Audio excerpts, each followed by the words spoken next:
Let's start question number 6 of exercise 10b. In the following figure, find the measure of x. A, B and CD are parallel lines in this question. अब आपको बच्चों देखना है कि 45 degree and x is given, तो they are alternate interior angle, क्योंकि देखिए they are parallel lines. Suppose it is a transversal, BC is a transversal. तो आप देखें इंटीरियर साइड में एंगल है, ये भी इंटीरियर साइड में है और वन साइड नहीं है. Same, it is not in the same side of transversal, it is alternate side. So x we write here, value of x is equal to 45 degree because they are alternate interior angles. केवल इसमें इतना ही करना था. अब आगे चलते हैं question number 7. In the following figure, find the measure of x and also write the names of parallel lines. आपको पहले क्या बताना है? पैरेलल लाइंस देखिए, इसमें देखिए B C and line D E are parallel. तो we write here B C parallel to D E. Same A B parallel to FD. We write here AB parallel to FD. बच्चों इसमें x का value बताना है. अब आप ये देखिए, these are parallel lines. तो आप इसको हल्का सा एक्सटेंड करें डॉटेड लाइन से, तो आपको ये पैरेलल लाइन क्लियर दिखाई देगी.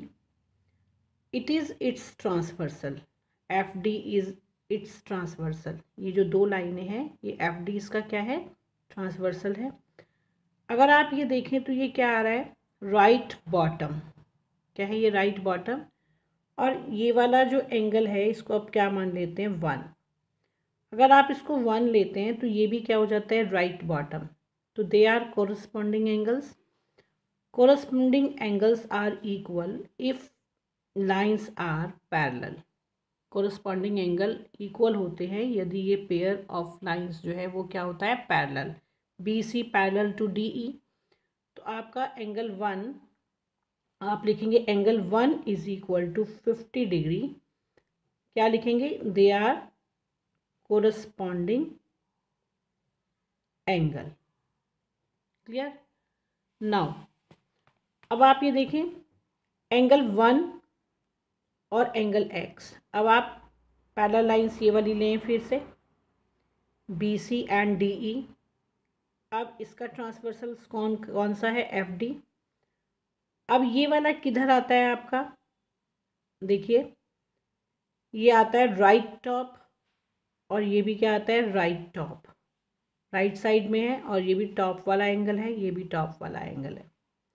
तो अब आप क्या लिखेंगे? Angle 1 is equal to angle x. Angle 1 और x इक्वल होंगे क्योंकि ये भी क्या है? They are corresponding angles because BC parallel to DE. यहाँ मैंने लिखा है BC parallel to DE. Now write the value of 1. तो 50 degree is the value of 1. it is equal to angle x. So angle x is equal to 50 degree. ये हमने दोनों का answer दे दिया. BC parallel to DE, AB parallel to FD and angle value of x is equal to 50 degree. Clear everyone? Question number 8. A part. In each of the following figures, P and Q, P parallel to Q, P parallel to Q and T it's a transversal. Find the value of x, y and z. P parallel to Q and T it's transversal. Find the value of x, y and z. So how we can find it? X and 120 degree, they are equal because they are vertically opposite. We write here angle x is equal to 120 degree because vertically opposite angles. Now it is parallel lines, it is right bottom, it is also right bottom. देखिए y और 120 degree जो है वो parallel lines के नीचे की side आ रहा है दोनों, ये भी बॉटम है ये भी बॉटम है, तो कौन से एंगल्स हुए? Corresponding angle. If lines are parallel corresponding angles are equal. तो we write here angle y is equal to 120 degree because they are corresponding angles. अब आप बच्चों z और y को ऐड करेंगे तो ये स्ट्रेट लाइन पर है, लीनियर पेयर है, तो आप इनका सम कितना होता है? 180 डिग्री. तो we write here angle y plus angle z is equal to 180 degree because they are linear pair. Put the value of y 120 degree plus angle z is equal to 180 degree. Angle z is equal to 180 degree minus 120 degree, तो z is equal to कितना आ गया? 60 degree. देखिए x is equal to 120 degree, y is equal to 120 degree and z is equal to 60 degree. Clear? Now B part of this question.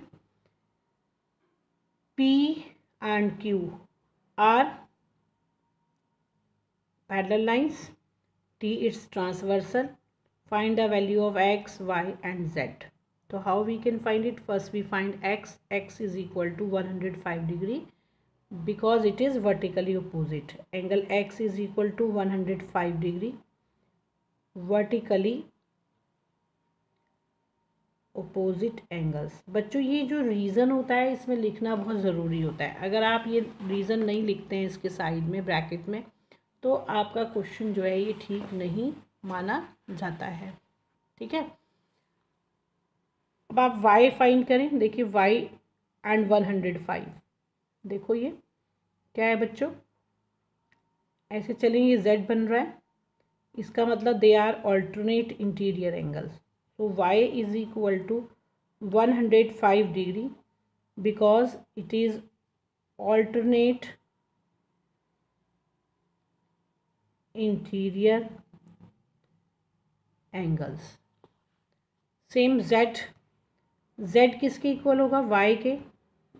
तो angle z is equal to y. क्यों equal है ये? क्योंकि they are vertically opposite angle. Vertically opposite angle. तो angle z is equal to कितने degree हो गया? 105 degree. It is its answer. Clear? Now C part of question number 8. P parallel to Q and T its transversal. Find the value of x, y and z. First we find x plus 40 degree is equal to 180 degree because they are linear pair. We write here angle x plus 40 degree is equal to 180 degree. It is linear pair. Angle x is equal to 180 degree minus 40 degree. Angle x is equal to कितना आ गया? 140 degree. ठीक है बच्चों. Now find the y.